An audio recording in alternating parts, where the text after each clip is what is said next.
ရေခဲခေတ်ဆိုရင်ဘာကိုအရင်ဆုံးမြင်ရောက်မိလဲ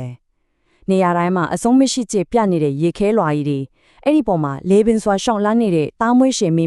မတ်ကြီးတွေပြီးတော့ကြောက်လာနေကိုကြိုက်ပြီးအမဲလိုက်ထွက်နေကြတဲ့ရှေးဥလူသားတွေဒါကကြလုံးအလုံးရုပ်ရှင်တွေမတန်ရုပ်ရှင်တွေထဲမှာတွေ့မြင်နေကြယဉ်နီးပြီးသားပုံရိပ်ပဲမဟုတ်လားဒါမဲ့လေအဲ့ဒီယဉ်နီးနေတဲ့ရေခဲခေတ်ကြီးကတကယ်တော့မှဘယ်တော့မှမပြီးသေးဘူးလို့ပြောလိုက်ရင်ကောဟုတ်ပါတယ်ထူးဆန်းတယ်လို့ထင်ရပေမဲ့ဒါကဒီနေ့ကျွန်တော်တို့အတူတူလေ့လာသွားမယ်အဓိကအကြောင်းအရာပဲကျွန်တော်တို့သိထားတဲ့ရေခဲခေတ်အယူဆကိုအခြေခံကစပြီးပြန်လည်စဉ်းစားမယ့်အချက်တစ်ခုဖြစ်လာမှာပါဟုတ်ပြီဒါဆိုရင်ဆုံးကျွန်တော်တို့အားလုံးရင်းနှီးနေတဲ့ရေခဲပုံစံကနေစလိုက်ကြရအောင်ဒါကကဘာမြောက်ဖချင်းကိုအေယာမရေခဲတောင်ကြီးတွေဖုံးလွှမ်းထားပြီးမန်မဖ်တွေတာမွေရှိကြံကြီးတွေလိုတိရစ္ဆာန်ကြီးတွေလွှမ်းမိုးကျင်လည်ခဲ့တဲ့အချိန်ကာလတစ်ခုကိုဆိုလိုတာပေါ့သိပ္ပံပညာအရာပြောရရင်နော်လူတွေအများဆုံးသိကြတဲ့ the ice age ဆိုတာက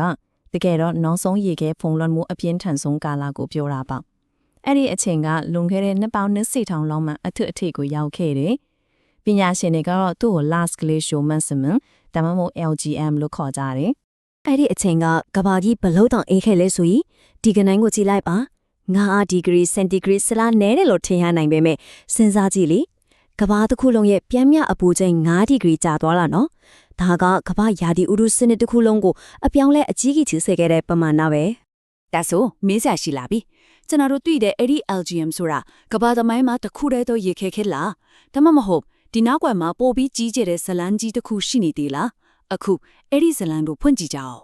အခုပြထားတဲ့ဇာတ်ကိုကြည့်လိုက်ရအလုံးအံတော်သွားမယ်တကယ်တော့သိပ္ပံပညာရှင်တွေကကဘာသမိုင်းတစ်လျှော့မှာအကြီးစားရေခဲခေတ်ကြီးအနည်းဆုံး9ခုရှိကြတာကိုရှာတွေ့ထားတယ်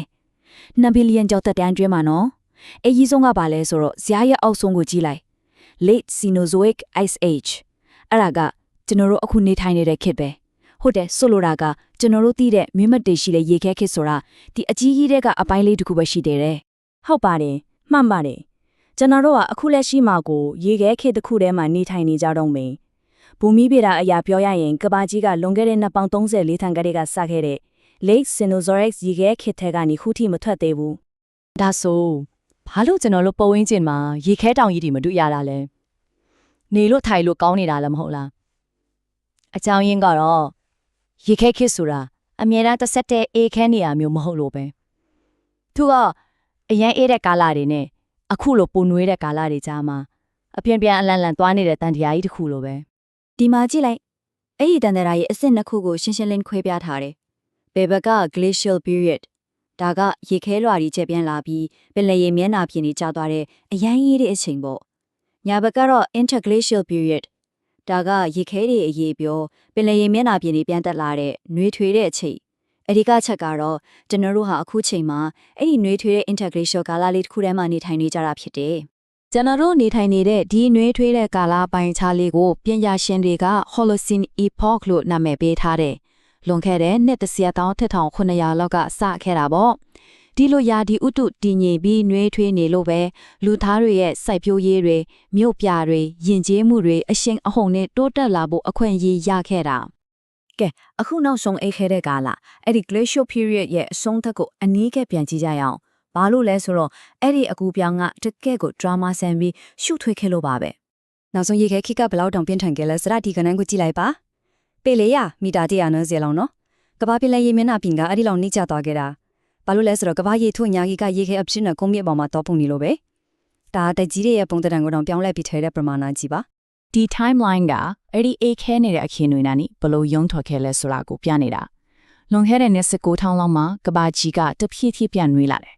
ဒါပေမဲ့ဇလန်ကအမှမပြီးဘူးနှစ်ပေါင်း1000နေလာလောက်မှာ Younger Dryas ဆိုတဲ့ဖြစ်စဉ်ကြောင့်ရာသီဥတုကရုတ်တရက်ကြီးရေခဲခေတ်နီးပါးပြန်အေးခဲသွားရောအဲ့လိုအေးခဲနေတာကနှစ်ပေါင်း1000နေလာလောက်ကြာခဲ့တယ်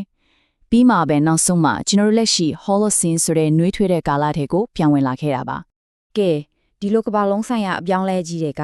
ကျွန်တော်တို့မြန်မာနိုင်ငံနဲ့အရှေ့တောင်အာရှဒေသရဲ့သမိုင်းကိုရောဘယ်လိုတက်ရောက်ခဲ့လဲဒါကတော်တော်စိတ်ဝင်စားဖို့ကောင်းတယ